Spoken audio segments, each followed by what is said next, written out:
They have no idea where we are, who we are, where we're coming from, or who we are, where we're coming from, or who we are, where we're coming from, or who we are, where we're coming from.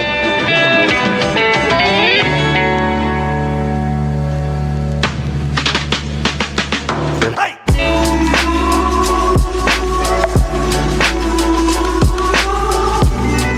And this is the best of the best. Wow.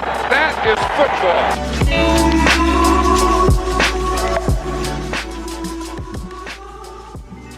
Hey, what's up, everybody? Welcome back to the Chop Shop. Once again, I'm here as your host, Ronnie Evans, but more importantly, I'm here with Jeff DiMatteo, the guy who knows everything you need to know about fantasy football, but not quite everything you need to know yet about next year. And that is why we have brought in the man himself, John Laub, the Gridiron Scholar, fittingly named, by the way, to come onto a Gridiron rating show. John, I know who you are. I know about your work in the past with Sports Illustrated. I know about the Draft Bible, everything you're doing. But I think a lot of people might not. So before we dive into this 2023 class and what I am hearing, and you might correct me on, might be the best class of the decade. It has that sort of potential for dynasty, especially offensive leagues. Tell them about you. What you got going on? What projects you got going on? So right now it is college fantasy football draft season. Of course I play NFL. I'll be in like 15 or 16 leagues, but college fantasy football and the college football season kicks off in 21 days. Today is Barry Sanders Day. He wore number 21 at Oklahoma State. And you want to see some incredible numbers. 2,700 yards from scrimmage, 37 touchdowns. My friends, in 11 games, he averaged like 3 touchdowns a game. The most amazing part about that, I was alive. In 1989, college football wasn't televised like it is today. So when Barry Sanders started putting up these numbers, you would just look in the paper or, look in the sporting news and you look under rushing leaders. You're like, who's this young man, Barry Sanders at Oklahoma State? So for about the first 4 or 5 weeks of the season, you only saw a random highlight. And then by probably mid-October, ESPN was like, oh, maybe we should show some Oklahoma State football. And I'll never forget the Holiday Bowl that he played in. I believe it was against BYU. But my old man memory sometimes fails me. He had one of the greatest bowl games in the history of college football. And he was not on the preseason Heisman list. 1989, it was Troy Aikman at UCLA, and it was Rodney Peete at USC. And I believe they were on the cover of Sports Illustrated. And that was, like Los Angeles was the center of the college football universe that summer. And then Barry Sanders just wins the Heisman. Deion Sanders, Derek Thomas, then the one bust, Tony Mandarich, the offensive tackle of the Green Bay Packers. And the incredible bulk. The only guy, the Packers, there was 4 Hall of Famers, and the Packers drafted the only one at number 2 who was not. But it's college football season. Well, what does that mean to me? I'm getting ready for my Devy research, my draft prospects research right now. I have my model. We'll talk all about that. Also, if you go to my Twitter feed, whoops, I always get it wrong on the camera. Gridiron Scholar 91.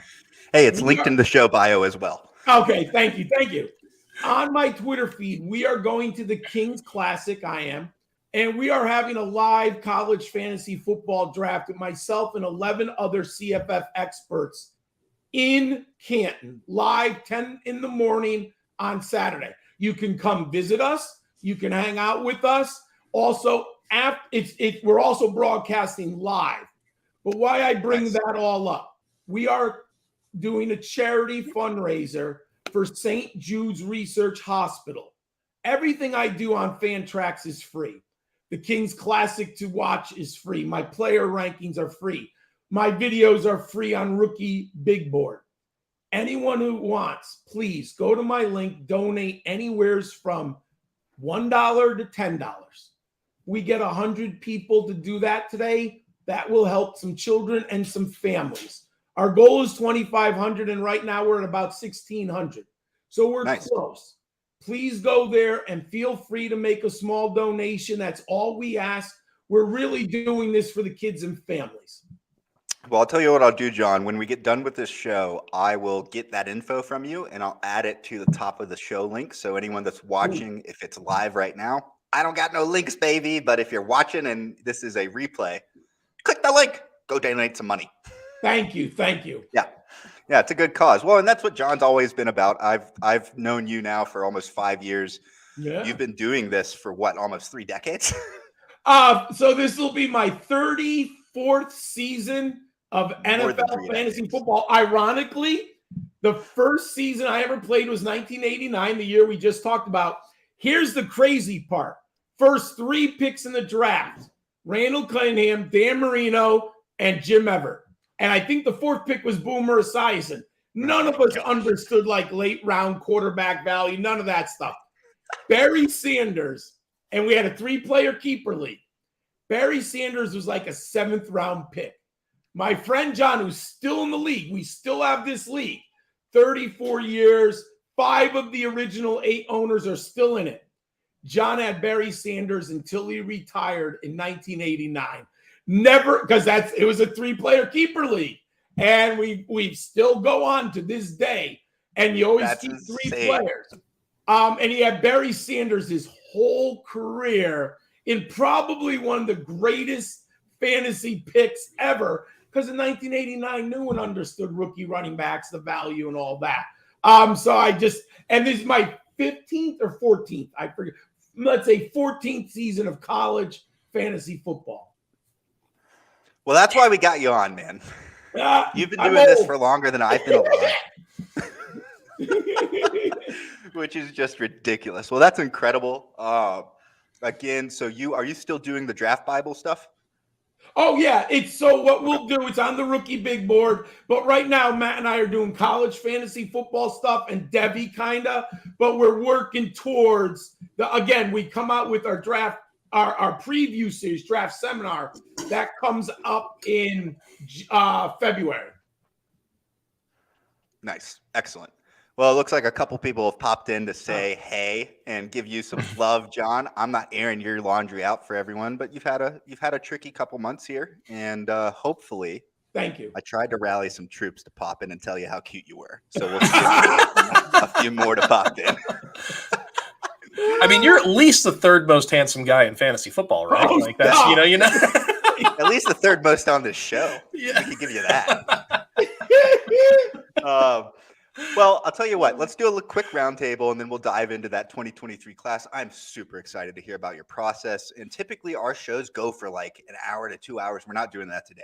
You don't have the time for that, but there isn't a cutoff. So we've got you as long as you want, John. It's up to you. Moving to training camp and everything, I'll go last. Last week, we did an episode, though, talking about immediate training camp stories from the first few days that people need to pay attention to. And Jeff went through and put 7,000 words of information in about an hour of content. And it was incredible. That said, let's keep it simple. Pick one. Exhausting. John. Yeah, John, you go first. What is one specific player storyline from training camp right now that you are actually buying into? This is going to surprise people, but I'm going to go to Houston. And I'm very fascinated with the backfield. Dameon Pierce is a fascinating prospect right now. Pre-draft, I'm looking right now in my model and my film study. I had him at number 11 on my rankings. I did like the film. However, I have to be aware of the production model and why was he not on the field. Now, there was problems with the coaching staff, a lot of reasons why. But my production model, he does not pop. And at the combine, he wasn't overly impressive as an athlete. However, a lot smarter people than me really like the film. I like the film, but I'm not. He does a lot of motion, a lot of twisting, a lot of banging. I mean, I like him, right? He's a football. He's violent. Yeah, he's a football player. He also is a pass catcher and he can pass block. So he was an interesting prospect. But right now, the only guy ahead of him, it appears, is Marlon Mack. who he missed an entire 2020 season. And I think he barely played last year for the Indianapolis Colts. The reports that I see, and I'll say this, Texas, Houston is rather pretty good team to get reports. I don't like everyone on Twitter. Not every beat writer I'm going to agree with their perspective of a player. I mean, sometimes you hear contradictory reports from Twitter observers. But I would say in general, Houston seems to be, the reporters seem to be pretty reliable. And the drumbeat is pretty positive for Dameon Pierce out there. Yeah. I like his value ADP. I'm not saying he's your top 2. If he's your 4th running back, I think you're gold. I think you can make an argument as a 3rd running back. I mean, I'd like to get him as the 35th running back off the board, 34th. Love to get him as the 40th running back off the board. That's gold. I'll say this because I always practice what I preach. I was in a SiriusXM Dynasty League, and I think it's our 5th season. I forget exactly. I had the 14th pick of the 14th round, of the 14th pick of the rookie draft dispersal. So, I did pretty well. Anyways, I took Dameon Pierce at 14 overall. Now, in context, the last 2 years I've taken Elijah Moore and Michael Pittman at wide receiver. So I have Mike Evans and Devontae Adams. So I'm very strong at wide receiver with youth and some veteran stars. So I said, I can take a chance here on a running back like Dameon Pierce. Now, if I'm starving, if I'm in the top 5 picks, I'm not going Dameon Pierce. He fell to me at 14 on a team that I feel really good at running back or at wide receiver. So I was able to take a running back, even though there's greater risk. What if he gets 175 touches? He also was incredibly good at the goal line of Florida. He was the goal line guy. So maybe he gets 150 carries, 25 receptions, but maybe he gets 7-8 touchdowns. So I think he's a storyline. I can't wait to see him. I want to see if he comes out with the ones next. I think they play next weekend. He's the storyline that I'm starting to buy into more and more. I love that, John. Practice what you preach. You also are just feeding my ego because we talked about him on our first immediate NFL draft preview, and the hot take from the Chop Shop was this dude might actually outtouch all of the other rookie running backs if things play right for him. Yeah. That's the key. Yeah. If the cards fall right, if Marlon Mack doesn't pan out, this dude might just eat everything. And it's not going to be like he's going to be scoring a bunch of touchdowns. Offense might not be that great still this year. It's going to be, in my expectations, kind of average. But I'll take a James Robinson type scenario. That's fine with me. Yes. That's great. I love that. That's the big question, though, is it's going to come down to touch volume in that offense. And I mean, I think we all expect Davis Mills. Touches. Right. We all expect Davis Mills to take a step forward. So the offense should be better than last year. Brandon Cooks is still a very good functional receiver. Nico Collins looks really nice. There's a lot of really good things happening in that offense. I like Pierce, but I kind of had him projected as a committee back. He seems like a guy that, to your point, by the goal line, if he's at the goal line, he's got enough anger and muscle where he's going to go ahead and put up those. Yeah, he's going to go ahead and score those short yardage plays. I wonder, though, if there's going to be a little bit of that in and out, keeping guys fresh. I kind of wondered about Marlon Mack. I'm not afraid of any other back on that roster, though. It's Pierce, it's Mack. That's it. End of story. But yeah, I love that storyline. I think that's a great one. If you can get him in the 30s there in terms of running backs, running back 34 to 40, that's golden. Yeah, big time. My only regret, just a side note, I took him ahead of Elijah Mitchell in one dynasty startup draft earlier and it's looking like that might not have been the best move, but it still could be. Who knows? They're both kind of guys where I am not all the way in on either. Yeah. Jeff, who's your guy? Who's your story, I should say? I'm going to stay in the central part of the country here, but I'm going north. Give me the Green Bay Packers wide receiver situation with Romeo Doubs. This guy has been flashing, and it seems like he's got Aaron Rodgers' eye right now. And that's the hardest thing to do for a rookie receiver. I don't know if there's any fire to all this smoke, but there's not a whole lot there in that receiver room for me to be upset about. Like, Sammy Watkins is Sammy Watkins, and he's not even playing or practicing. Christian Watson's not practicing, and he's, a really raw player to begin with. I just look around that room and I'm thinking there's a real chance Romeo Doubs could show up, be a really late round guy for you in a keeper situation, in a redraft situation. Heck, right now in Dynasty, I took him in the 4th round in one of my Dynasty rookie drafts. And this guy has a real path to playing time, and he's free. So that ADP is going to climb in the next few weeks, especially if he makes some of these big plays in the preseason games, as opposed to just being in practice. My only concern is I don't want to see that helium go and take him too high, because I don't want a Terrace Marshall situation like we saw last year, where everything was amazing through camp, everything was amazing in the preseason, the guy completely evaporated in the regular season. But this was a guy that I kind of liked going into the Senior Bowl process. Didn't have a great week there, but otherwise, like the workouts, the film, everything kind of checks out. He looks like a good prospect. The big thing for me, though, Aaron Rodgers seems to be in. And that's, if Aaron Rodgers says he's good, he's good. I'm in. Let's do it. Yeah. Well, Aaron Rodgers doesn't like rookies. So if he's talking nice about one of them, pay attention. Aaron Rodgers doesn't like people. So, I mean, that's... Whatever the consensus opinion is, Aaron decides that's what he's against. Right. Hey, so I have Romeo Doubs, my pre-draft process. I liked him higher when I first plugged in the production model, and I watched him because I studied him and Carson Strong. I'm going to digress for half a second. Maybe Dobbs made Strong. That's, we do know Strong got injured. But maybe it was Dobbs who was the better player. But that's a different story now, looking back. But Dobbs quick question from NBA Rigged. I'm sorry, I thought you were done. I didn't mean to interrupt you, John. No, it's all good. He had 225 career receptions, 14.8 yards per catch. I like 15, so he's within the margin of error. 71% catch rate, 35% team aerial dominator, 6'2", 201. But he ran that 4.52 at the combine. And then, I agree with you, he wasn't impressive on the one-on-one drills at the Senior Bowl.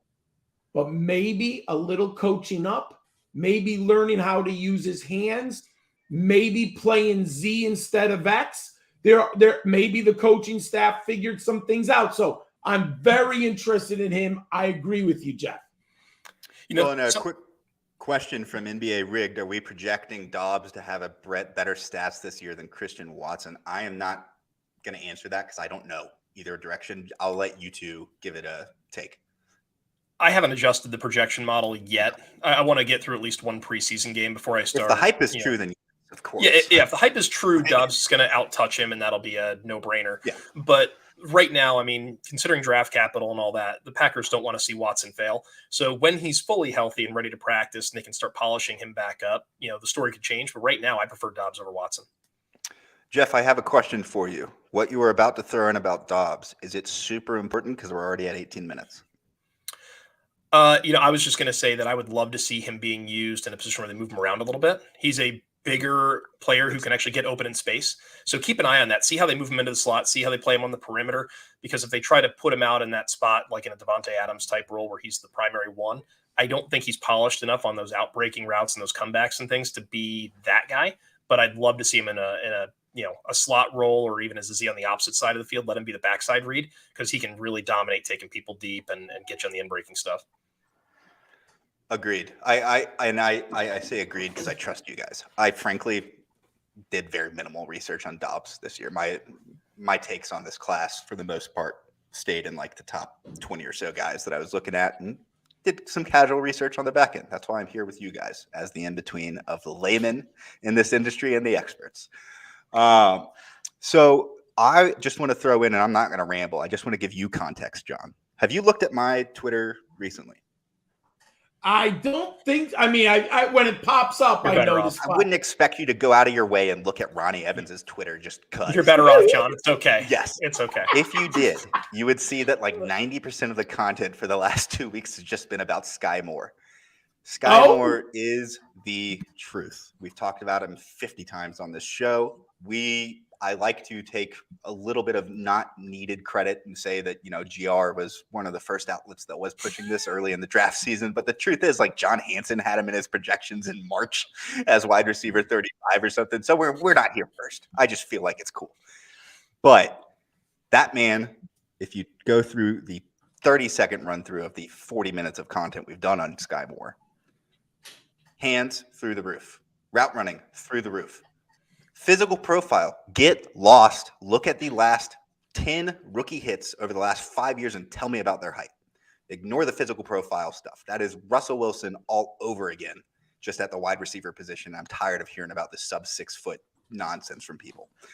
But beyond that, if you have 4 or 5 of these really, really good but not elite wide receiver prospects, which is what kind of the bulk of the second tier of this class looked like, give me the guy that's tied to Mahomes. Like, what are you talking about? That's such an easy calculation to make. Everyone's wringing their hand over, do I go in for Treylon Burks, or do I go in for even like Jamison Williams? And in Dynasty, I think there's arguments for both of those guys. But in redraft, if things that are happening in camp translate to the season, this is a guy that you can get in round 9, round 8 right now, and he might finish as a wide receiver 3 or higher. Josh Larkey put out a tweet yesterday from the 33rd team predicting that he was going to go over 1,000 and over 8 touchdowns. If he does that, that is a league-winning type rookie pick that you can make on your team. That's it. Skyy Moore. I love him. Pre-draft, Skyy Moore was my number 7 wide receiver prospect. He hit almost every box for me. Incredible numbers, incredible athleticism. Loved the film. I've had 4 dynasty drafts. I have one left, one last one. In the first 3, Damian Pierce was in the last draft. In this draft, the Football Diehards Dynasty League, 16-team Dynasty League, I had pick number 10. Guess who I took, Ronnie? Skyy Moore. Skyy Moore. In my first 3 dynasty leagues, Skyy Moore is my first round pick, and they were all between that number 9 and 11. He's the value of the draft this year, I'm telling you. And people are going to talk about Romeo Doubs, like, oh, you can get Romeo Doubs. I don't care. Give me the guy that actually has a path to be like a top 5 dynasty wide receiver in a few years. That's Skyy Moore. Like, you're tied to Mahomes. It all makes sense. I'm not saying it's guaranteed. No, 5 words: Andy Reid and Patrick Mahomes. That's all you have to know. That's it. That's it. I'm banking on those 2. That's it. My hot to that same draft where I took Damian Pierce, I took Skyy Moore as the 2nd rookie wide receiver in the entire startup, and it was just about exactly that: Andy Reid and Patrick Mahomes. And you add in 3 more words, and Skyy Moore. Yeah, of course. I mean, I did like the film, but drop it in Kansas City is perfect. Yeah, and I would say, like, if Drake London went to Kansas City, I'd be feeling the same way. Like, it's not the number 1 pick overall. Yeah. All right, so let's move in real quick. We're at 23 minutes. Just a quick shout out, NDA Rigged. You've thrown in some good questions. 1 or 2 of them, just we're running long on time. I'll try and circle back if we got time at the end of the show. Especially like the Dynasty platform questions and the Lovie Smith questions. We'll dive into those in a second. Let's start talking about the point of this show, the 2023 rookie class. And my first question for you, John, is that the community consensus, as it always is in Dynasty communities, is like, oh, you got to trade for this class that's 3 years out. This one looks good. And then everyone gets overhyped. And then the class ends up being okay. But it's never really everything we want, except for the rare occasion where you get like a 2017, 2014 type thing. Next year's class looks like that type of top tier where you have 6 or 7 like legitimate game changers that would have been the number 1 without question in this class. And they're all coming out next year. Is that a fair assessment, or am I buying into the hype a little bit too much? No, I think it's a very fair assessment. This year's class was okay. I mean, we're going to have some busts, which will hurt the overall league. What is fascinating, I'm not sure if the depth is there yet in the class of 2023, because there's a lot of players who could wildly move up and down. So if we were having this discussion last year, Skyy Moore isn't on. No one's talking Skyy Moore. Yeah. Dwayne Eskridge was the guy coming out of Western Michigan. Skyy Moore was the backup, and he blew up. So there's going to be a lot of volatility between now and then. But I will say this, Ronnie.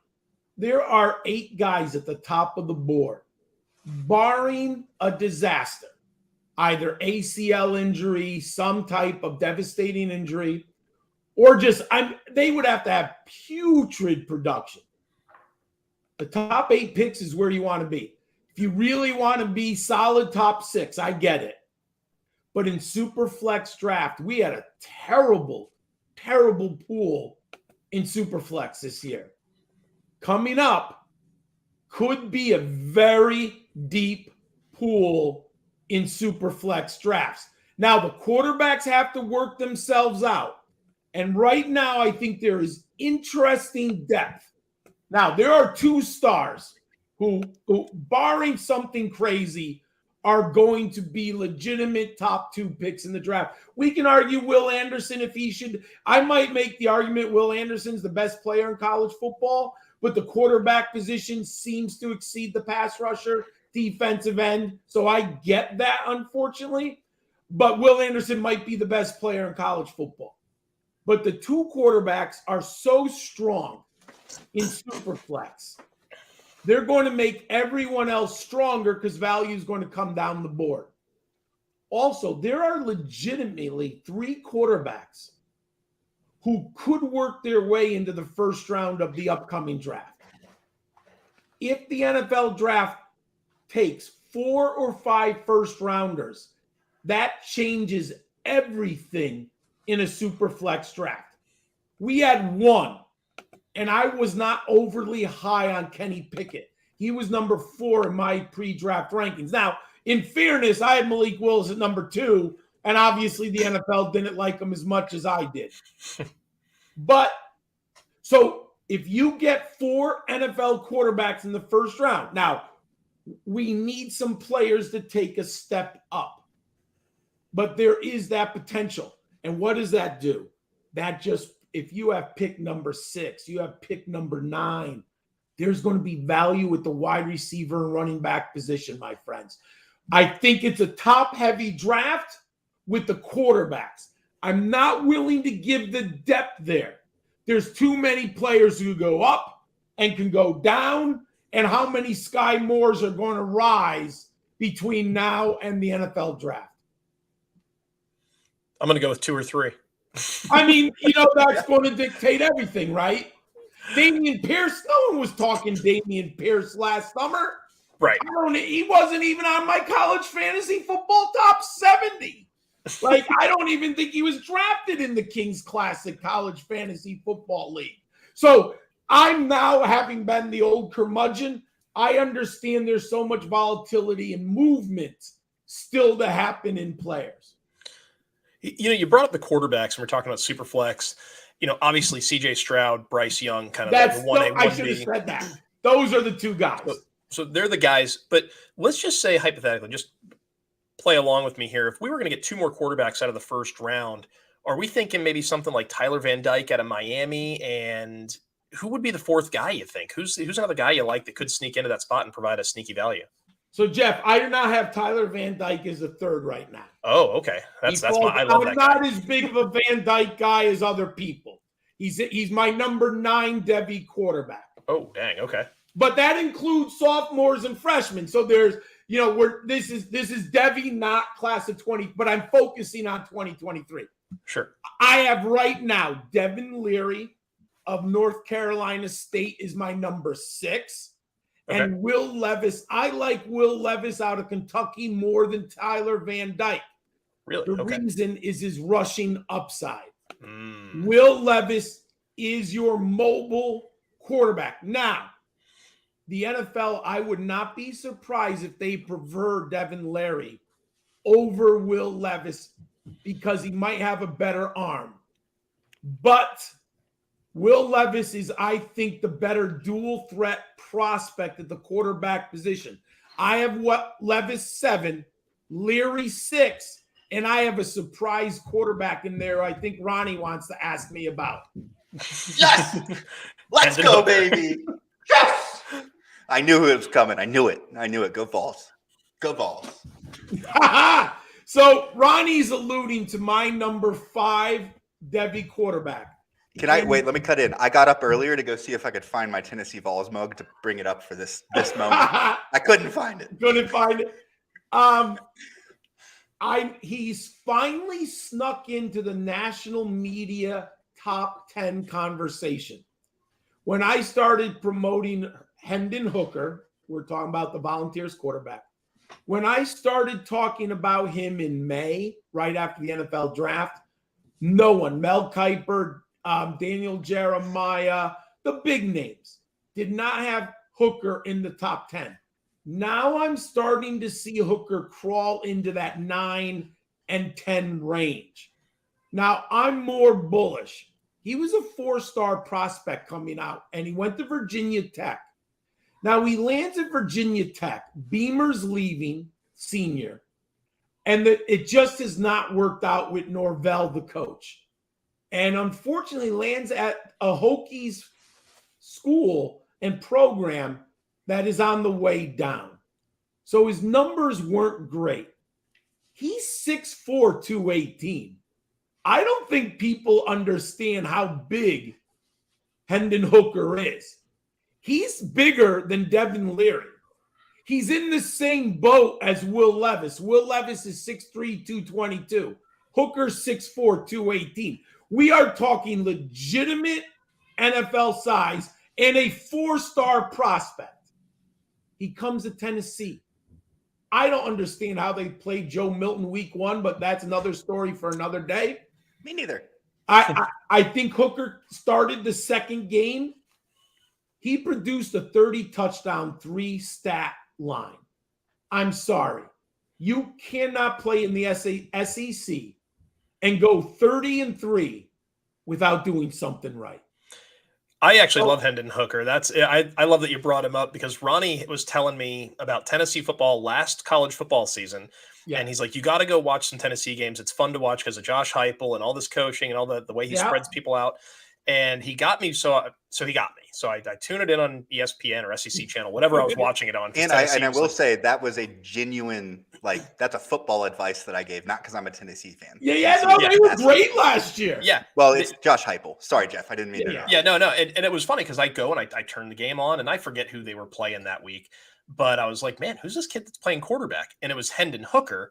And I remember telling Ronnie, I was like, I like this kid. I think he's got a future on Sundays. And Ronnie kind of, he slow rolled me a little bit. And he was like, nah, I don't know about this. I don't know. He's good. He's fine. He's this. I was like, no, I see some flashes here. I was like, he's actually got some pretty decent accuracy. I like his ball placement. I was like, and he looked big. I didn't know how big he was. I didn't do any research on him.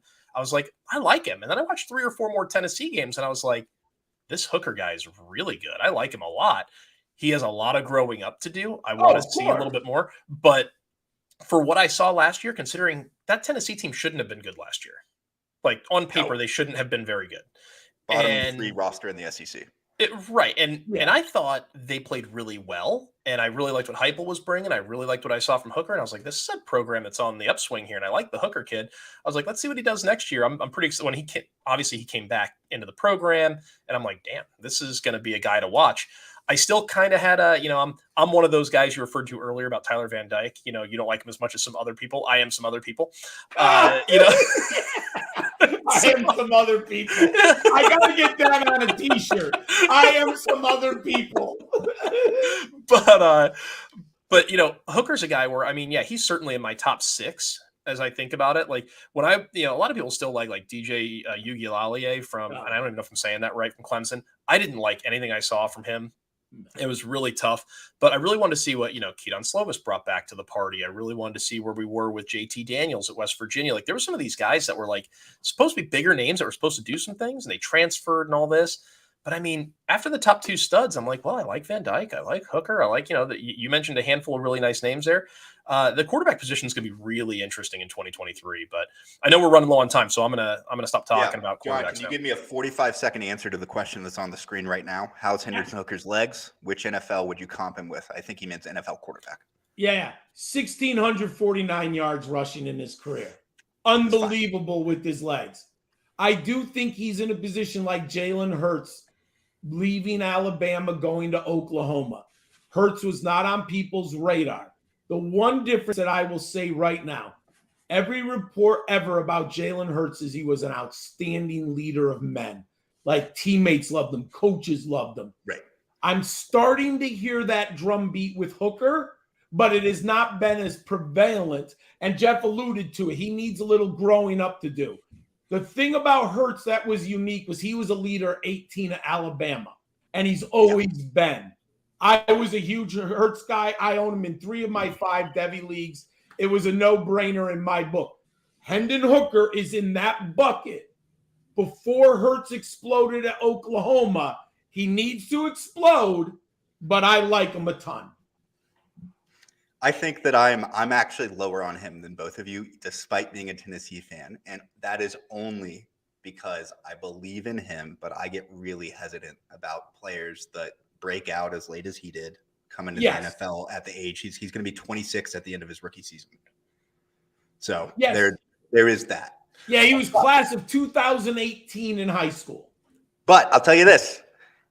What I just said, it's going to go away as I watch this man play this year, and the orange and white will blind me. He'll be my quarterback 1 by February. All I know is you're both more mature than me, because I read this as how's Hendon Hooker's legs, and I'm thinking, like, I don't know if he waxes or shaves, but I don't really keep track of that. It's not my projection model. I just had an awful Josh Dobbs joke that went into my head, and I'm going to leave it be. So let's move into these players real quick. John, are you good for like 30 minutes of just quick breakdown? Okay. All right. So we're at about a half hour of content, 6 minutes of an intro. Let's dive into like these guys. And I want to like hand it off to you, but I just want to give you a position. So in Dynasty, the position to own long-term is always wide receiver. They have the better careers, unless you're in Superflex and it's quarterbacks. But I want to know about the running backs next year. And particularly, there's 2 guys at the top, but give me one name in this class that you're looking at as a reason why the hype is real and why there's assets in this group that are game changers for the landscape of dynasty football communities. So if everyone doesn't know, so I'm just going to Bijan Robinson and Jahmyr Gibbs are the 2 players that I believe Ronnie is referring to. Bijan Robinson is at Texas. I believe he's going to be a top 15 pick in the NFL draft. He's got everything you're looking for. 5-star prospect, 215 pounds, 3 down back, 41 career receptions, 21 touchdowns already. Just everything you're looking for. Jahmyr Gibbs, loved him at Georgia Tech. Dynamic pass catcher. He might be a better pass catcher than he is actual runner between the tackles, but he's a better runner than Rachaad White. He's going from Georgia Tech to Alabama. And here's the one thing that I'll say. Nick Saban is smarter at evaluating quarterbacks than I am. So it's just very simple. You don't have to overthink these things. Look at what Saban has done over the since Mark Ingram. I mean, the running backs that he has brought in, coached up, identified. Nick Saban, that running back room in Alabama is stocked. Brian Robinson left. Nick Saban went into the transfer portal.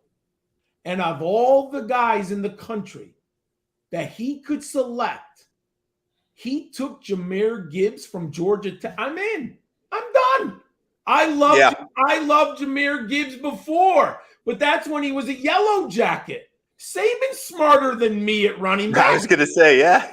When the GOAT tells you to listen, you should perk up. Where the confusion is. Look, I really like people are saying things. I'm like, you really think you're better than Nick Saban at evaluating running back talent? Okay. Derrick Henry, Mark Ingram, Trent Richardson.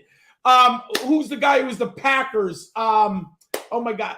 Who is the Packers? Eddie Lacy. Lacy. I mean, the list is so long of first and second round picks coming out of Alabama. Doesn't mean that they all go into the NFL and are super successful. But they were all productive at the college level. They were all uber prospects. Brian Robinson might have been the least interesting Alabama prospect in years at the running back position. And he might start this year. So many people like him over Antonio Gibson now, right? I mean, so those are the two guys. If Gibbs goes out and has 1,300 yards rushing, he catches 40 passes for the Crimson Tide, he's going in the first round. Yeah. I don't care what you think. A playoff team is taking him in the first round. Alabama pedigree. The numbers are going to be outrageous. Go ahead, Jeff. Sorry, I just want to ask a question on Gibbs. Like, if you were going to try and comp this guy, are we talking like an Alvin Kamara talent, like a Christian McCaffrey talent? Like, what does this look like? I don't think he's as good of a runner as Christian McCaffrey. I think one of the most underrated things about Christian McCaffrey, he is a great between the tackles runner. Yeah. Christian McCaffrey is now he's an uber pass catcher, and I think Jameer is in the Alvin Kamara, Christian McCaffrey pass catching bucket. Okay, I have questions. That Aaron Jones prototype. Yes. I have some questions. I don't think he's as proficient as between the tackles yet as either Kamara or McCaffrey. But here's the deal. He has a year of coaching and learning under Nick Saban. Exactly. It's going to help. So we're going to see some advancement there. So, Ronnie, so those are the top two guys. Can I ask you a quick question before you go to the third? Wait. Before you go to the third. Go ahead. I want you on the show every week, John. You're my favorite person. This guy on Reddit is far too kind. My wife might kill me if I take on another project. we will have you whenever you're free. Thank you. That's far too kind, and I love it. So a guy, Raven Nation, on Reddit. Is Bijan a rare enough talent that he should be considered at 101? I'm going to go ahead and say no right now in Superflex, looking at like these other quarterbacks, unless he goes out and has a Hall of Fame level season this year. But I'm just curious what you think and if you agree with me on that take. I would take him number 2. I think CJ Stroud could be special. You can make an argument Bryce Young, a little undersized. He might be under 200 pounds. He might fall to like the 3rd or 4th pick because of Will Anderson. So he's a John, fast. That's insane. You just said that you would take. That's crazy. I love it. I think Bijan is a change franchise running back. He can come in and take 65% of your snaps right away as a freshman, and you don't have to change your offense. This is just an old man theory. If I was a running back offense coordinator coach, I like to keep my backs on the field for the whole drive and switch drives. Shanahan used to do that. I don't like switching backs in the same drive. So Bijan is the running back. I can put him on all the way till we score a touchdown. He's my pass catcher on 3rd and 8. He's my goal line guy. He's my 1st and 10 guy. Those are special backs. I know they're rare in fantasy football, but we love them. There's still roles for them, and he's a better prospect than Najee Harris. There is no question in my mind. And look at what in the right system, look what Najee Harris did with the Steelers last year. Bijan Robinson's a better prospect. Oh, there's another Alabama running back. We forgot to mention Najee Harris. So how would you feel about a comp for Bijan? Like if you were to pick a guy in the last 20-something years, like who's a guy you think he comps up to?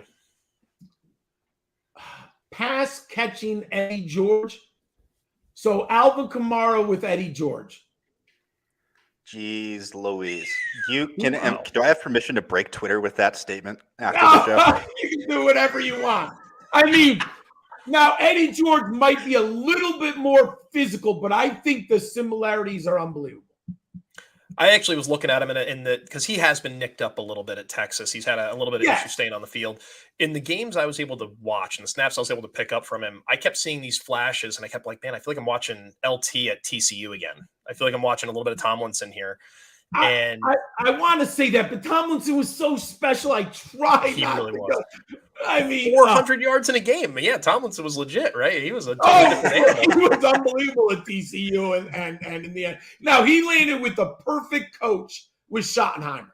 Right.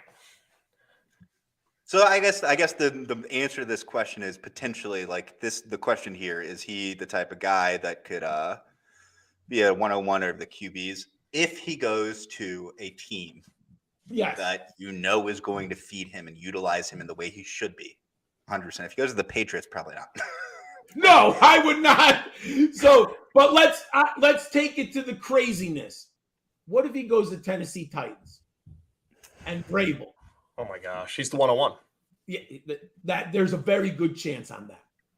Yeah, now, yeah. So C.J. Stroud in Atlanta with Kyle Pitts and Drake London is going to be very yummy and tempting, but that's a different story for a different day. Yeah, I think that comes down to your roster build at that point. Yes, if you're picking that high and you have your quarterbacks and nothing else, maybe you're just taking Bijan and punting the quarterback. Yes. Or, I think that's where you get down into the, hey, let's figure this out and go by roster build and make it team specific. But yeah, I'm right there because I love Bijan. I've been talking about him for over a year like everybody else. I know. And I asked all these questions for you, Jeff. I know you do. And I'm like, we've talked about this 700 times, Ronnie. Why are we doing this again? But no, I love Bijan, but I know we're running low. So let's hit wide receivers. Oh, Ronnie wait, Ronnie wanted two guys. Let me go back. Sorry. And you're okay. I'll give you the peace sign when I'm a little worried about time. How about that? Okay, perfect. Until that, we're good to go. Okay, good. Two players at running back are going to make the depth of this draft. Now, there will be a surprise, but let me just say two who I've identified. First one is Zach Charbonnet of UCLA. There's a lot of different perspectives on Zach Charbonnet. I have him at number 6 right now in my Devy rankings. Now, that includes Trevion Henderson, Braylon Allen ahead of him, who are not eligible for this draft. Okay. And Will Shipley, who's not eligible. So I'm big on Zach Charbonnet. 6'1", 215, my friends. Went to Michigan. Couldn't get on the field. Chip Kelly has made stars of running backs. Now, they have not gone on to success in the NFL, and I'll tell you what's interesting. His running backs at Oregon were speedsters, a little light in the pants, but electric runners. The difference with Charbonnet, he's 215. He is an NFL body, NFL pounder, with explosive speed. He might have another 14. He might have a 1,400. I think he had 1,100 some odd yards last year. Charbonnet has 1,400 yards for the Bruins this year. And he shows more pass catching, 25 career receptions.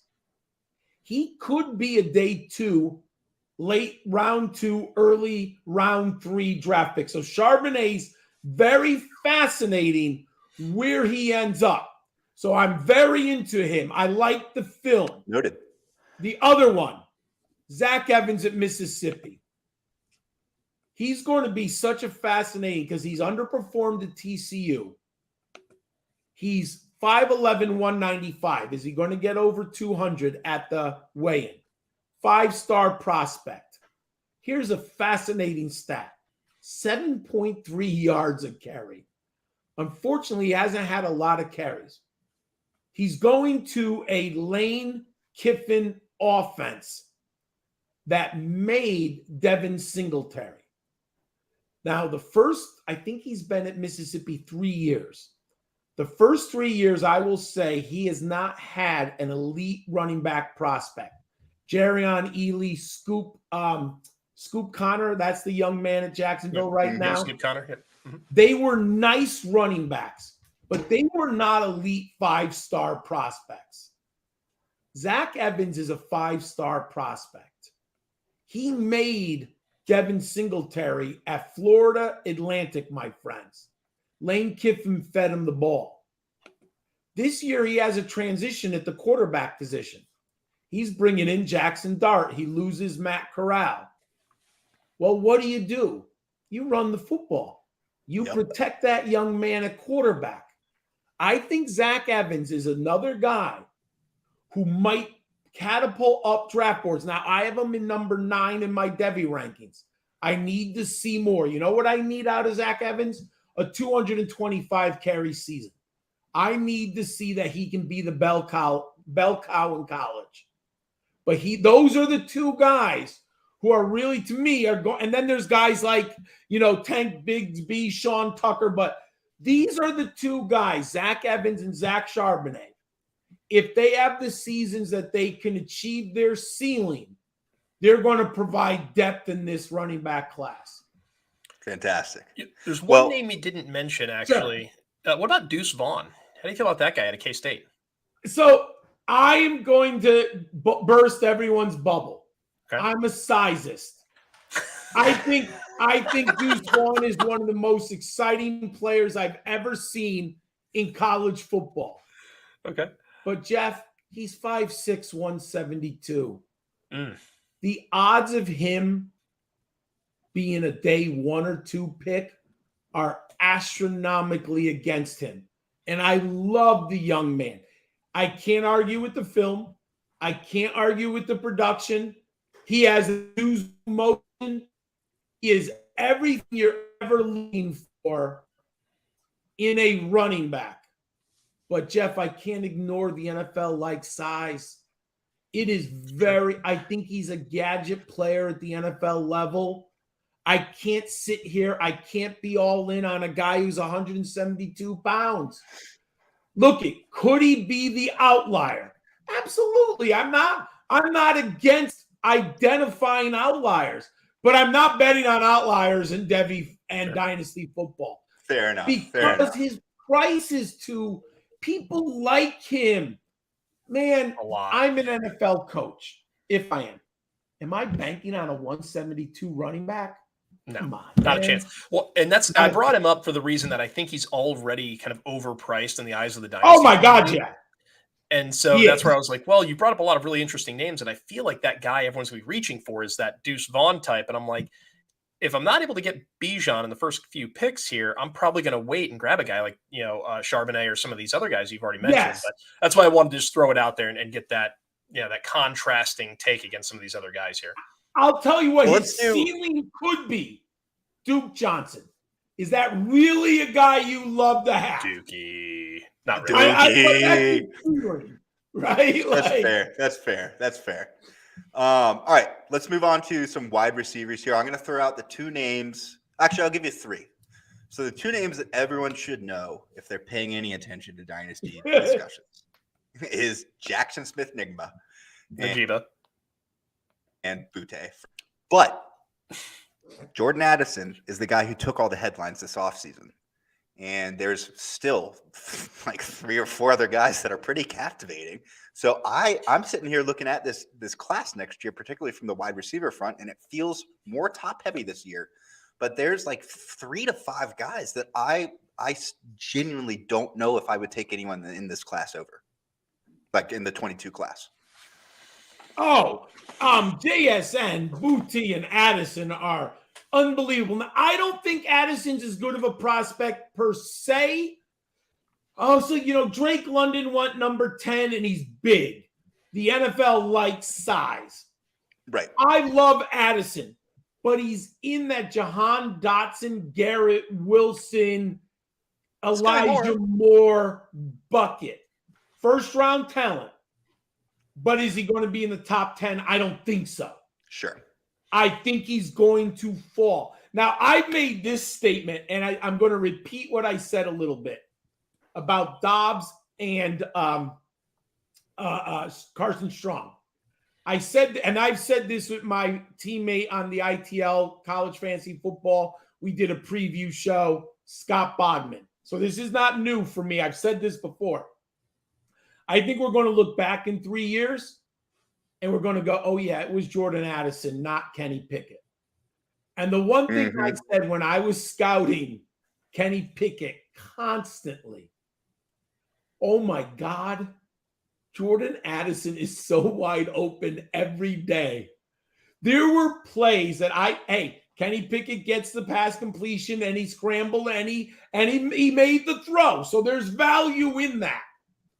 But when you look deeper, and this is why studying film and knowing offenses and what's happening, it was Jordan Addison on the double move or on the free go, whatever they had, like Kenny and him and the coaching staff. If you see Kenny you see him roll. Jordan, just go deep, young man. Like, just go west. Like there were just plays where you're like, oh, Jordan Addison is like 5 yards open. Hey, proving your point, Mitch Trubisky is looking like he's going to start over Kenny Pickett. So I'd say you probably are onto something here. I think it was Jordan Addison at the end of the day. Now, this is why you have to understand coaching, context, and film. There is no way Jordan Addison wins the Biletnikoff in Lincoln Riley's offense unless he entirely changes everything. I don't think Jordan Addison is a better prospect than CeeDee Lamb. And CeeDee Lamb did not win the Biletnikoff. You know why? Lincoln Riley spreads the ball around. He uses 4 receiver sets, and he has a rushing quarterback. What's going to happen is Jordan Addison, people are going to be like, oh, he wasn't as good. I know. No. He was not as good statistically. He might be running just as good routes. He might be doing everything that's the same. But Lincoln Riley is not going to pepper his receiver with the Drake London 12 targets a game. It's just not going to happen. Plus, Caleb Williams is a running quarterback. I have Jordan Addison number 3. It would take a major, knock on wood, 2 ACL tears to move him out of the first round grade, even if his numbers are not as good. But I'm putting him into context. He's not going to win the Biletnikoff for Lincoln Riley. It's just not going to happen. What you're saying is that Jordan Addison is the guy that you trade into the 6th spot in rookie drafts next year and he's last all the way home. Yes. And he's a little lighter. I'm a sizist. JSN is 197. Butte's 185. Addison's 175. So those little nuances to me matter when we are splitting at this highest level.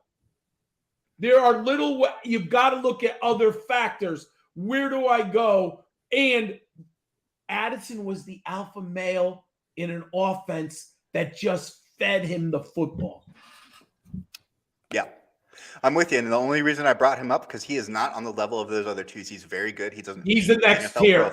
He's the next tier, but number 1 name in the college football offseason this year. So I would imagine that a lot of people have heard him, and I think it's good to give people that context. You need to pay attention to these other 2 guys and put him in that second tier of wide receiver. So I love that you said that. Jeff, you've been waiting to say something here for a second. Go ahead. So, these guys are obviously the creme de la creme of the wide receiver position, for next year. There's a team out there, though, that I'm really interested in for 2023, and that's Maryland. They've got a really interesting trifecta going on right now with, the younger Tagovailoa kid, but you've got, Dante, was it Demas? Demas. And Raheem Jarrett. And what do you think about those 2 guys? Because they're both going to be draft eligible. Is this are these guys just kind of feeding off of each other? Is there some real hidden talent here that no one's talking about because they're playing at Maryland? So it's funny. I'm going to be I'm not a Terrapin fan, but I seem to be screaming from the mountaintops about how good I think this Maryland passing game could be. So forget about Ohio State because the talent in the Ohio State receiving room is just absolutely sick. It should not be allowed. If you throw out the Buckeyes, I think Maryland has the deepest and most interesting wide receiver core in the Big Ten. Raheem Jarrett, 6'0", 200 pounds. He's a 5-star prospect. He has not hit his ceiling. We want young men to come and blow up right away, right? That's what we all want. But there's a reality that says sometimes that doesn't happen. Right. Raheem Jarrett had a very nice season last year. Very underrated. I love Raheem Jarrett. I have him, I think, in I've done 10 college fantasy football drafts. I think I have him in 8 leagues. I've even tried to avoid him. I used to draft him in round 7 and 8. I've let him drop to round 12 to see if anyone, here's the bait. I'm just throwing it out. And eventually I'm like, you know what? No one wants him. God damn it. I got to take another share of Raheem Jarrett, which is fine, but I want to see what people just don't like him as much as I do. I have, especially in best ball. I have Jarrett as my number 12 Devy wide receiver. That's how much I like him. Now, I do not deny the talent of Demas. And I'm willing to be more. I have him right now in my 30s because of the injury. However, I've been reading camp. Now, I think he left out. He got injured in the third or fourth game last year. He didn't play in spring ball. But reports are he should be ready from day one into training camp. So if I hear more positive reports and him being healthy, and I've gotten like 2 or 3 shares of Demas. I've actually got, in best ball, I've got Tunga Viola, Demas, Copeland, and Jarrett. Because in best ball, 30-man rosters and CFF, you don't have to predict. So I like Demas, but I need to see him healthy. And I'm not going to be surprised if the NFL likes Demas over Jarrett. But we need to see the year, because a lot of NFL people like Dante Demas a lot. But I am a little worried about the injury, so I have him lower. And the third receiver, Jacob Copeland, the young man who transferred from Florida to Maryland.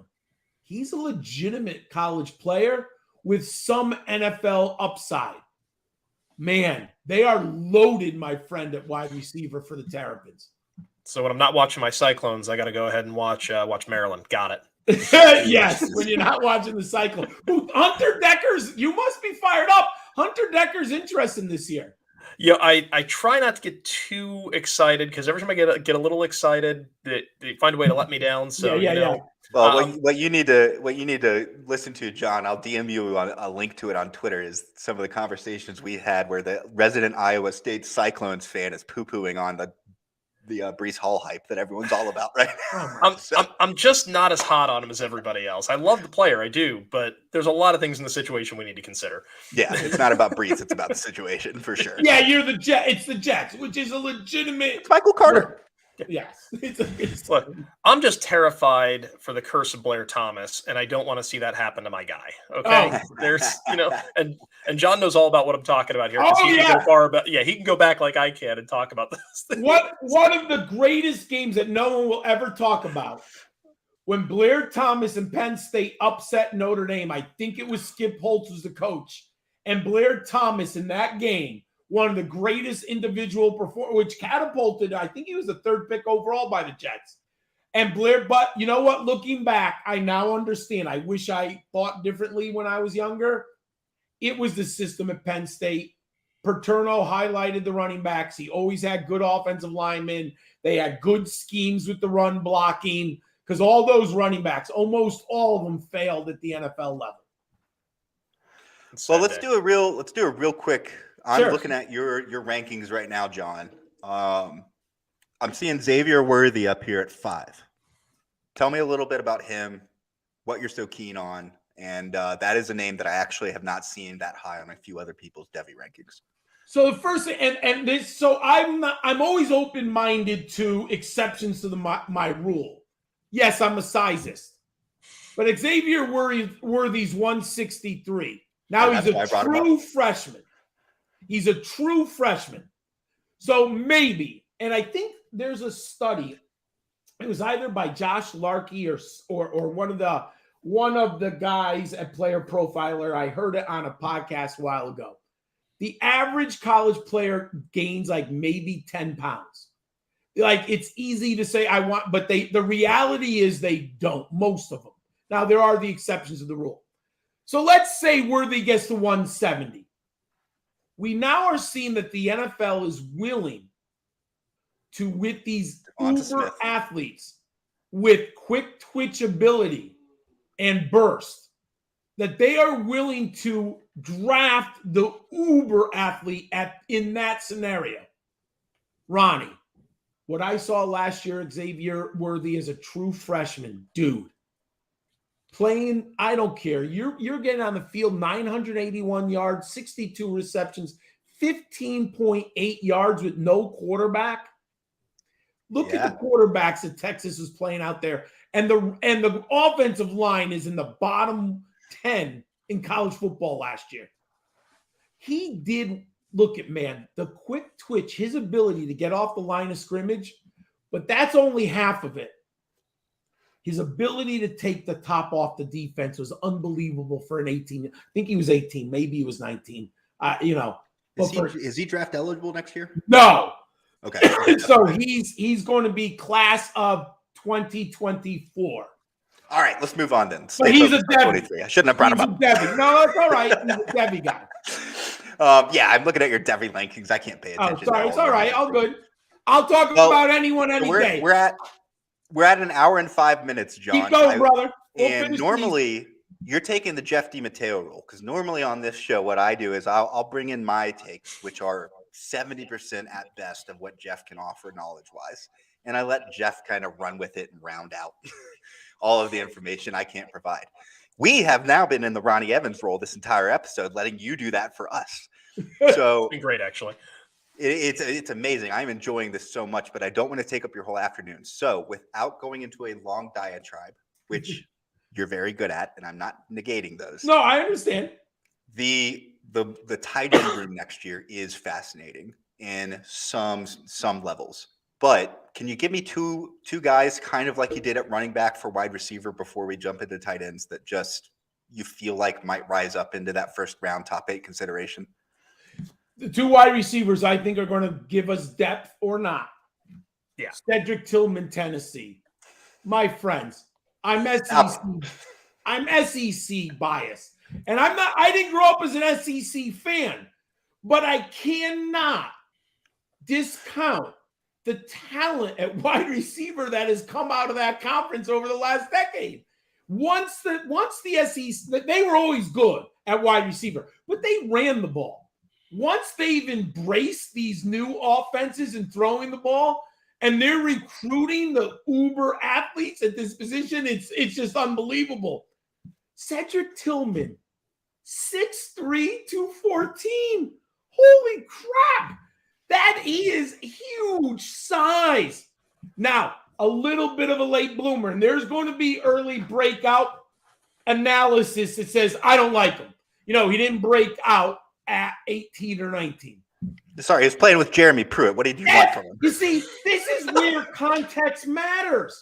He arrives on a volunteer program that is in shambles. I mean, they had the talent. Everyone said Tennessee had the talent.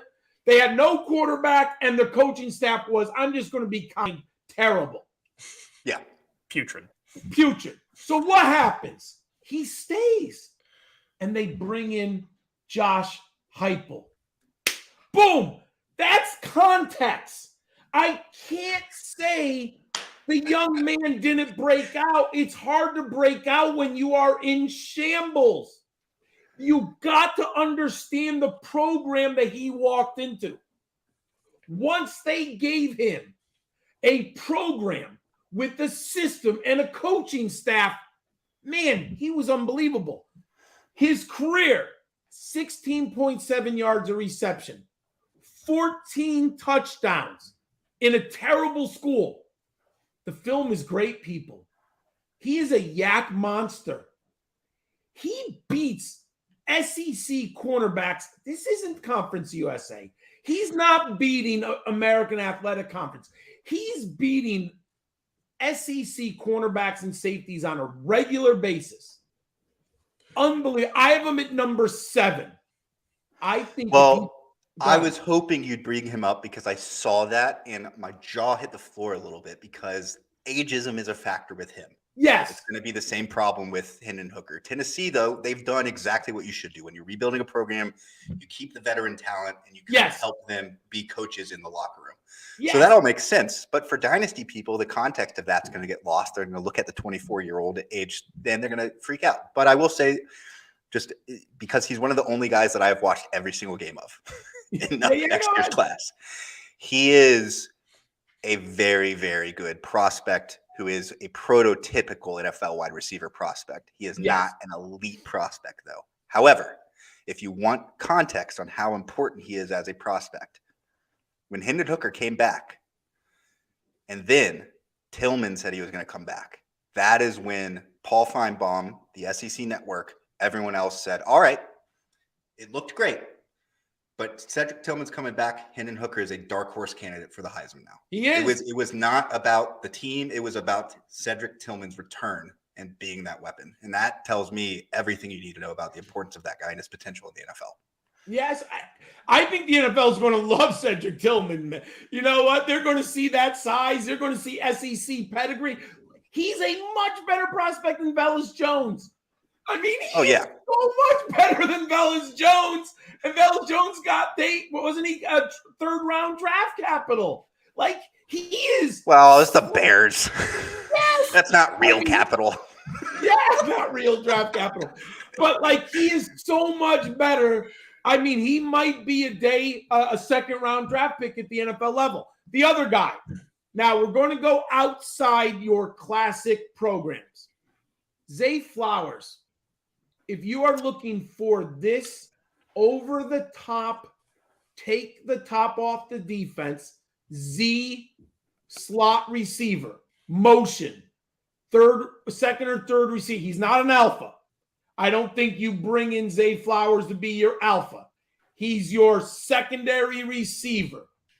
Man, 1,979 yards, 122 receptions at Boston College, 16.2 yards a reception, 19 career touchdowns. In context, he had a better 2020 when Phil Jerkovich was throwing the football. Jerkovich got injured. I think it was the second game of the year last year. They had real problems at Boston College throwing the football. After that, Jerkovich came back. Zay Flowers was good again.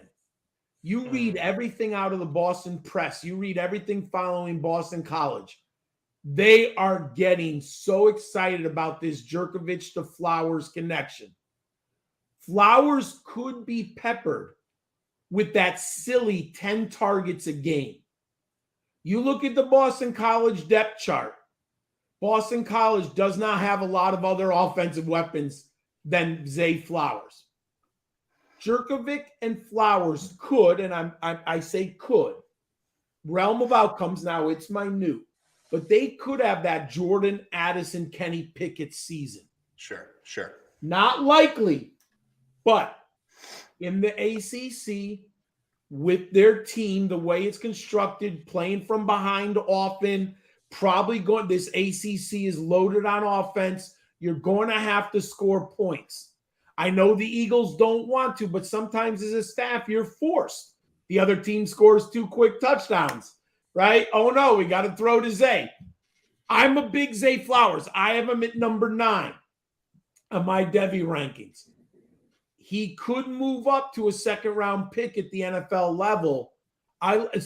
These are players who could provide a lot of context and depth in next year's class. All right. I love that. I love the Zay Flowers thing. Jeff, be quick. I have nothing to add to that because I have not watched a lick of Boston College, so I have zero anything to add. And if you're not drafting or scouting, why would you at this point? But I do suggest somewheres you watch Phil Jerkovich and Zay Flowers this year. Well, when draft season comes around, that's when I start breaking into college tape of the guys that have declared. Yeah. And if they look like they're going to be fantasy viable type guys for offense or defense, yeah, I try to get a minimum 300 snaps in on a player, and I try to do it over the duration of their career to see growth and to see how they performed in various situations. But you're going back. You're not playing Devy. Yeah, exactly. Yeah, I'm going back to it. Yeah, I haven't gotten into Devy because, well, for as much of a degenerate as I am when it comes to dynasty and IDP and all of that, if I add Devy to that, my wife's going to divorce me because I'll have no time left for anything else in my life. So I have to be kind of judicious with my time, I guess. All right. Well, let's really quick dive in. John, 10 more minutes. Is that good for you? Yeah, 10 sounds perfect. All right. Let's do 5 minutes on the tight ends because there's only like 2 or 3 guys we need to talk about. But one of them is definitely more important than anyone this year. But without question. Without question. Prospects in a while. I think he's going. I'm putting the marker. He's a first-round pick in the NFL. We're talking about Mike Myers over here. Michael Mayer out of Notre Dame. He's a 3-down tight end. He's very good in the run game. I'm trying to think. He's not necessarily the most devastating run blocker, but man, that's good for fantasy. Yes, we don't want those tight ends. well, I will also say this though: we do want him on the field, and if you can run block, you're on the field, which could sneak you over the top. So, the NFL is going to love his run blocking. Yeah. That's what. Remember 6'4", Tyler and he can block. What? Said 6'4", 250, and he can block. Yeah, they're going to love him quite a bit. And remember Tyler Eifert. If he wasn't injured, Tyler Eifert was one hell of a tight end for Cincinnati. Yes, I know. But I don't like to use Notre Dame, but I think there are very fair comparisons here. I think Michael Myers is a better pass catcher. I think he's a better athlete than Tyler Eifert. You met 6'4", 250, 249, 250. 5-star prospect. You talk about early breakout, Ronnie. When those breakout finder and everyone puts him into their model, holy shit, red bells are going to scream. He stepped on the field as an 18 or 19-year-old, whatever it was, and he immediately produced. And last year, he was even better as a sophomore. In 2 years. So we're looking at a young man who's either 18 and 19 or 19 and 20. I don't know his birthday. He has 113 receptions, 1,290 yards, averaging 11.4 yards as a tight end. And he is a good route runner. He's not afraid to go into the middle of the field. He's good with the ball in his hands. He's a first-round grade right now. No question in my mind. Then, next year, Austin Stogner, Oklahoma, Sam Laporta, Iowa. Where do those two young men fall? And the long shot is, why can't I find him right now? The guy out of, why don't I have him here? The guy out of Old Dominion, Zach Kuntz. He's a Big Ten prospect, went to Penn State, could not get on the field. And I did some research, some interviews with him. He said he wasn't mentally ready from high school to college. And Penn State's locker room at the tight end position is loaded. They have Pat Fryermuth, and now they have like these uber athletes at tight end. So Kuntz transferred to Old Dominion, completely dominated at Sun Belt Conference competition. He's the type of player where the NFL will take a look at him and see that Big Ten recruiting profile and his size and pass catching.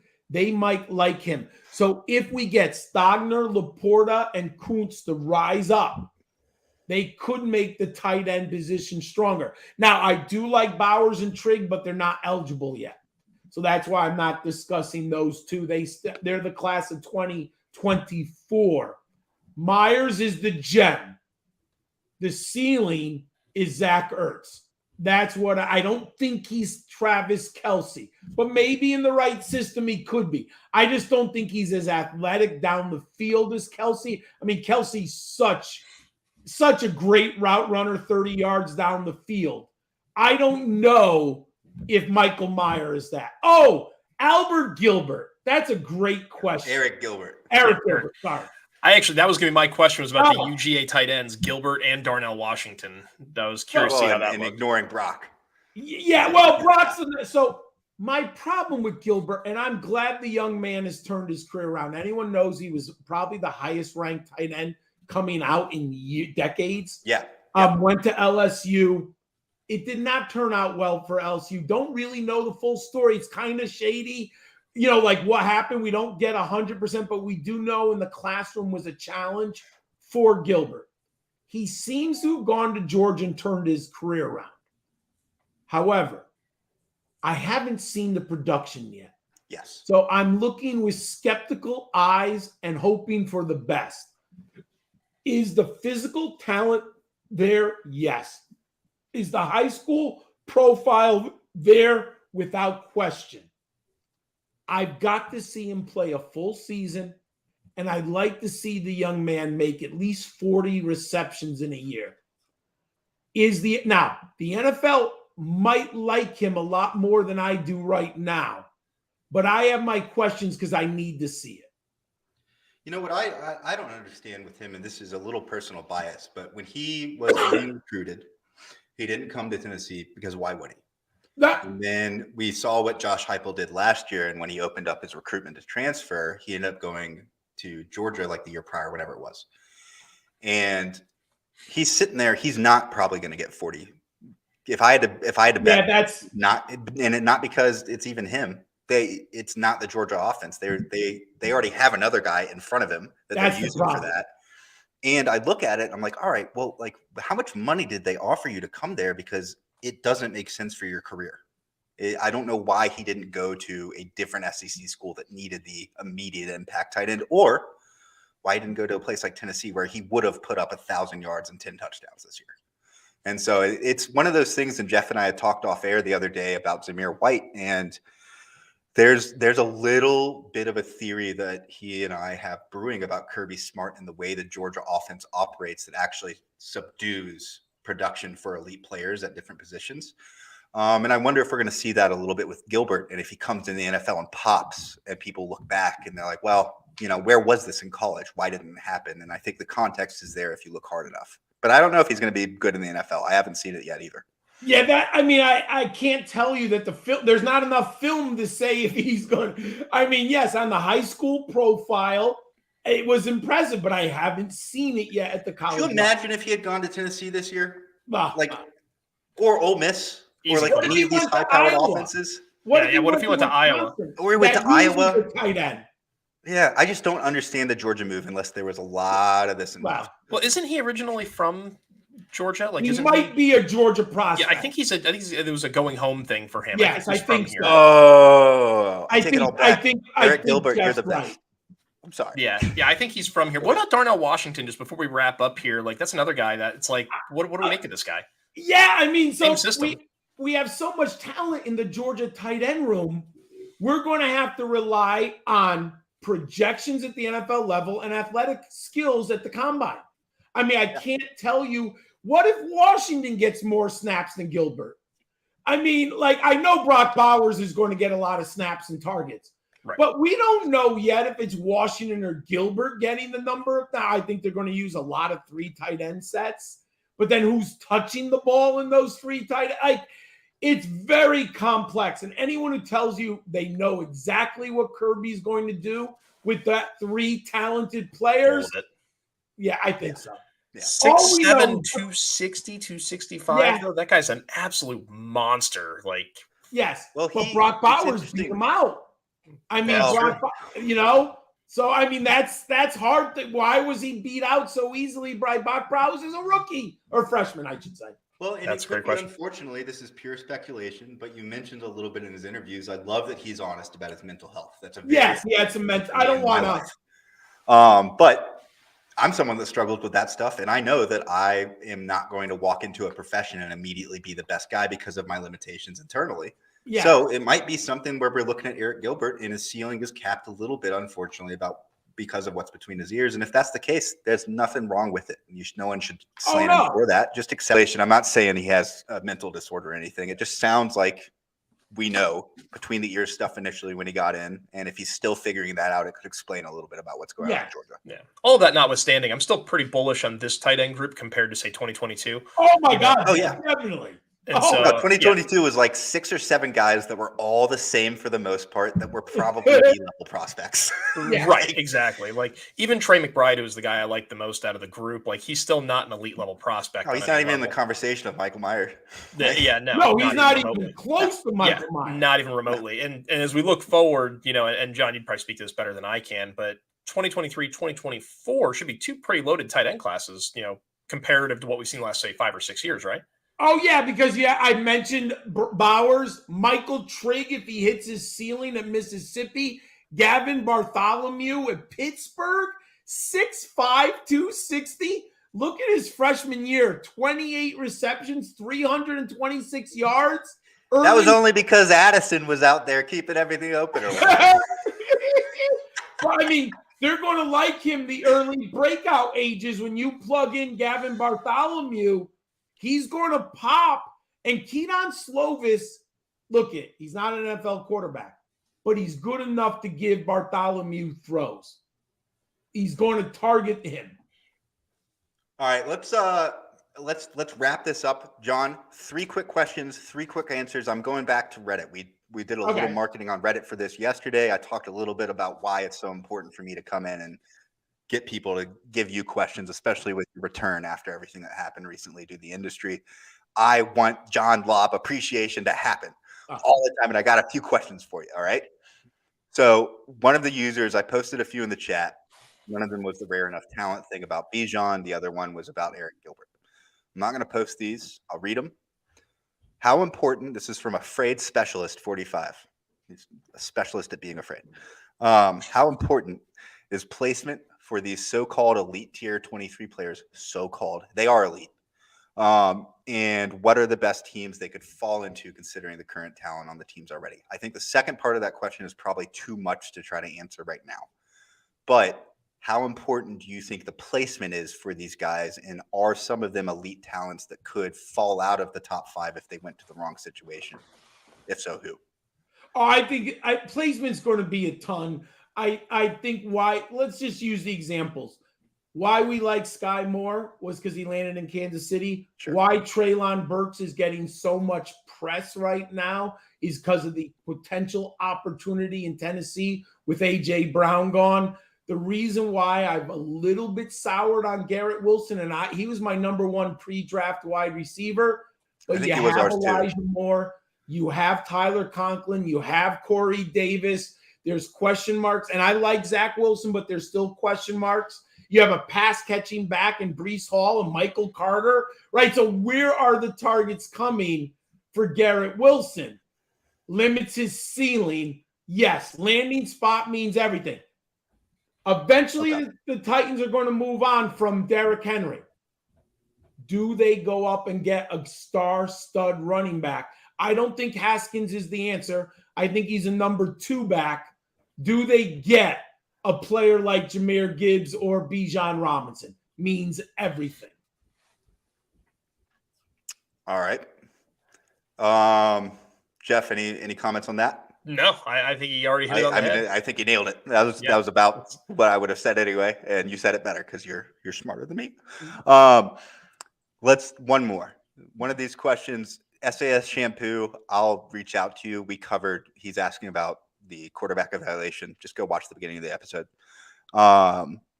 92 till infinity and nothing. Beyond. I know what his evaluations are on the hyper-talented small running backs. I'd love to know what his evaluations are on the hyper-talented smaller running backs in a Chance and Vaughn. We talked a little bit about Vaughn. We didn't talk about a Chance. Is that spelled correctly? Oh, Chance. Is he Chance. Let's see. I'm trying to think let me see who he's talking about. If there is but he is very small. I don't have him in my top 35 Devy prospects. All right, that answers that question. Well, and we already know you're a sizist, so if this guy's super small, it doesn't matter how talented he is. You already hate him. So yeah. Well, I'll link him to that, and I would say, John, maybe at some point, I'll reach out to you on Twitter, and we can do a little deeper dive for this guy just to see if we can throw a few messages out publicly, just getting your thoughts. But we don't need to dive into that right now. It would require research. I don't have a ton of other things. What I wish we could do is spend an entire day just watching film together and talking about the 2023 class. And the reason we wanted you on before preseason was because the dynasty community is about to go to sleep again. And the smart players are not going to sleep. They're actually paying more attention over the next 4 weeks because you get your dart throws for your rookies, your UDFAs in preseason. But more importantly, everyone in your league is looking at 22 right now. And if you want to trade for a 2023 pick, your window is over the next 4 weeks. And then after that, everyone's going to stop paying attention to preseason. They're going to stop paying attention to these rookies, and they're going to start looking at the future, and they're going to realize what we have been telling you for the last hour and a half. And that is that you need to invest now into the top of this class if you want to get a bite of what is a game-changing landscape and pool of talent for the dynasty community. Absolutely, my friend. Love it. We have a dynasty question that popped up here, Ronnie, from Jake at State Farm. So dumb. I'm in. I love it. I couldn't not see the icon, and then it's like, we got to do it. We got to do it. Well done, Sure, Jake. sure. Well Dynasty done. Dynasty League, half PPR, CMC. Would you prefer CMC or Breece Hall?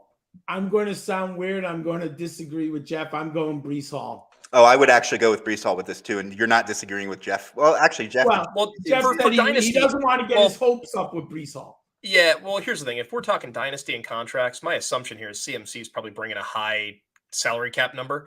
And We're talking about a guy who probably his best football, as much as I love CMC, is probably behind him. He's still some good football ahead, but the best football is probably behind him. Give me Breece Hall in this case because I'd rather play the upside at a cheaper dollar value. Yes. Yeah, you're not going to be able to trade the 101 for CMC right now. Right. No. But you can get Breece Hall with it, and then you can have that for the next 5 to 7 years, and CMC will be retired.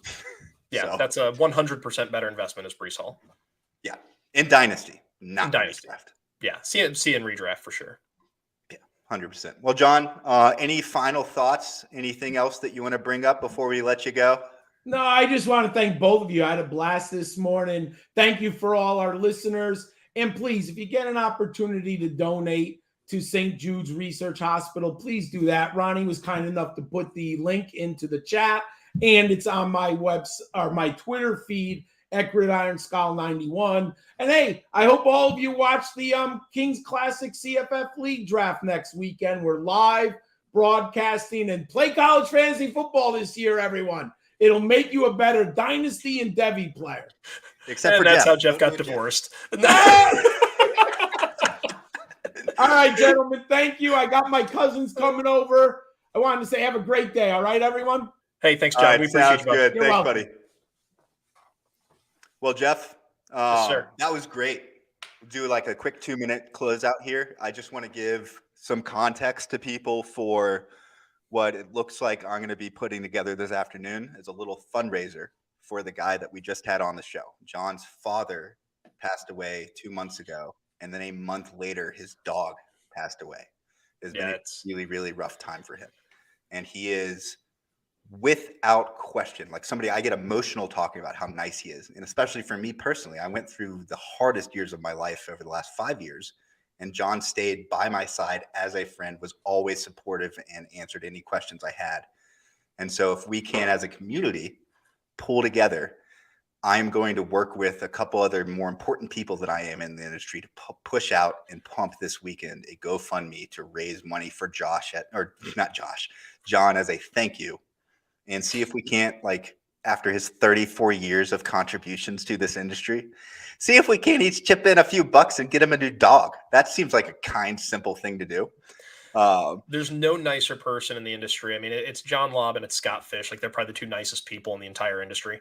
And, you know, at the end of the day, yeah, I mean, John's one of those guys where 5 years ago, when I was just getting onto Twitter and talking to people, like, he was one of the first people that would engage me, and he would respond to DMs, respond to tweets. Like, there's really, there's not a whole lot of people that I've ever met that are a better, kinder soul than John Laub. So yeah, anything we can do to help kind of, support him. And like I say, it's, I mean, yeah, I just want to take care of the guy. Like, let's help him out with his charities. Let's help, if we can, do a little fundraiser for him and just kind of make things a little easier for him right now. That would be excellent, I think. Yep. So that'll be separate entirely from this channel. If you want to know anything about the fundraiser, it is not about us. That'll be on Twitter, probably with the hashtag. You can follow, though, right here at the bottom, Gridiron Ratings on Twitter at Gridiron Ratings. And then one of the most recent tweets also includes Jeff and I and John and our handles. If you're following me or you want to pay attention and find this, I'll be linking it either later today or make it a Sunday thing with guys like Scott Fish and some bigger names in the industry to try and help John out. So just keep your eyes out for that sort of thing. Follow him on Twitter. It's at Gridiron Skull 1. Jeff is on Twitter at NFL_DiMatteo. I'm on Twitter at Ronnie A. Evans. Gridiron Ratings is on Twitter at Gridiron Rating, singular. And we're also on Instagram, all that other good stuff. But there are some really great projects, but more importantly, some really good football. It's about to be on our televisions, baby. We are at the doorstep of what we're going to have football every weekend from here through February. Well, at least through the Super Bowl, at least. So the second week of February. Yeah. It's either college or pro. There will be football on our TVs every weekend because we have the Hall of Fame game. Technically, that counts Thursday. Who was it that put it out this year? Was it Kyle Yates that tweeted that? Because he did it last year. Somebody did that. I don't know who, but I've seen that tweet every year, and I know when that. And it just makes me so happy. It I just know, makes me it's so the best excited. tweet of the year. Yeah, absolutely. It's anyway. We're at an hour 35. Let's get out of here. Let's cue up the music. Okay, bye.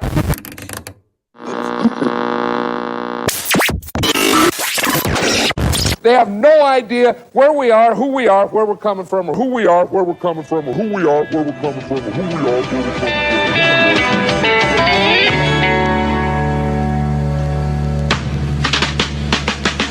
Hey!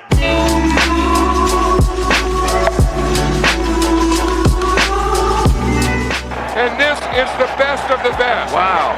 That is football.